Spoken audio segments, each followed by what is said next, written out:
Hi friends नमस्कार। आज आम करवा कदली गछर भंडार फूल गुड़े को तरकारी करवा। तो से देखंतु प्रथमे भल से आम से फूल को बाछीदबा।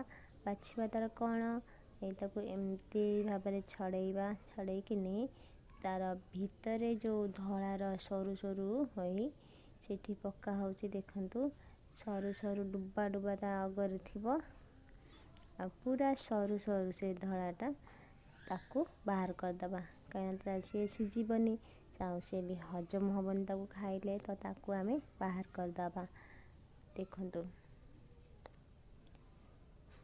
भल से ध्यान सहित देखंतु से देखले ना जो बड़ बड़ होकि पड़ी लंबा लंबा धड़ा धड़ा फूलटी को एमती छड़ेबे से तार सेटा ही बाहर करेंगे।